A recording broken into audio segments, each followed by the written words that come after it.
It was a cloudy, sultry afternoon. The seamen were lazily lounging about the decks, or vacantly gazing over into the lead-colored waters. Queequeg and I were mildly employed weaving what is called a sword mat, for an additional lashing to our boat. So still and subdued and yet somehow preluding was all the scene, and such an incantation of reverie lurked in the air, that each silent sailor seemed resolved into his own invisible self. I was the attendant or page of Queequeg, while busy at the mat. As I kept passing and repassing the filling or woof of marline between the long yarns of the warp, using my own hand for the shuttle, and as Queequeg, standing sideways, ever and anon slid his heavy oaken sword between the threads, and idly looking off upon the water, carelessly and unthinkingly drove home every yarn, I say so strange a dreaminess did there then reign all over the ship and all over the sea, only broken by the intermitting dull sound of the sword, that it seemed as if this were the loom of time, and I myself were a shuttle mechanically weaving and weaving away at the fates. There lay the fixed threads of the warp subject to but one single, ever-returning, unchanging vibration, and that vibration merely enough to admit of the crosswise interblending of other threads with its own. This warp seemed necessity, and here, thought I, with my own hand I ply my own shuttle and weave my own destiny into these unalterable threads.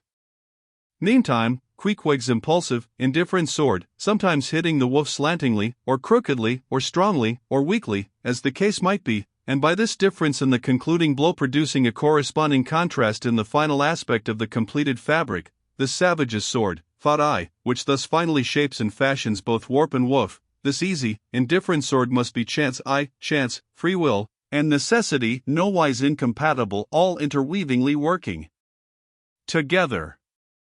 The straight warp of necessity, not to be swerved from its ultimate course, its every alternating vibration, indeed, only tending to that, free will still free to ply her shuttle between given threads, and chance, though restrained in its play within the right lines of necessity, and sideways in its motions directed by free will, though thus prescribed to by both, chance by turns rules either, and has the last featuring blow at events.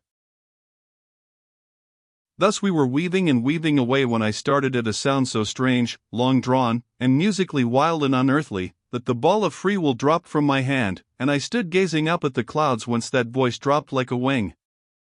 High aloft in the crosstrees was that mad gay-header, Tashtego. His body was reaching eagerly forward, his hand stretched out like a wand, and at brief sudden intervals he continued his cries. To be sure the same sound was that very moment perhaps being heard all over the seas, from hundreds of whalemen's lookouts perched as high in the air, but from few of those lungs could that accustomed old cry have derived such a marvelous cadence as from Tashtego the Indians. As he stood hovering over you half suspended in air, so wildly and eagerly peering towards the horizon, you would have thought him some prophet or seer beholding the shadows of fate, and by those wild cries announcing their coming. There she blows. There. There. There. She blows. She blows. Where away? On the lee beam, about 2 miles off. A school of them. Instantly all was commotion. The sperm whale blows as a clock ticks, with the same undeviating and reliable uniformity. And thereby whalemen distinguish this fish from other tribes of his genus. There go flukes, was now the cry from Tashtego, and the whales disappeared. Quick, steward, cried Ahab. Time. Time. Doughboy hurried below, glanced at the watch, and reported the exact minute to Ahab. The ship was now kept away from the wind, and she went gently rolling before it. Tashtego reporting that the whales had gone down heading to leeward, we confidently looked to see them again directly in advance of our bows. For that singular craft at times evinced by the sperm whale when, sounding with his head in one direction, he nevertheless, while concealed beneath the surface, mills round, and swiftly swims off in the opposite quarter, this deceitfulness of his could not now be in action, for there was no reason to suppose that the fish seen by Tashtego had been in any way alarmed, or indeed knew at all of our vicinity. One of the men selected for shipkeepers, that is, those not appointed to the boats, by this time relieved the Indian at the mainmast head.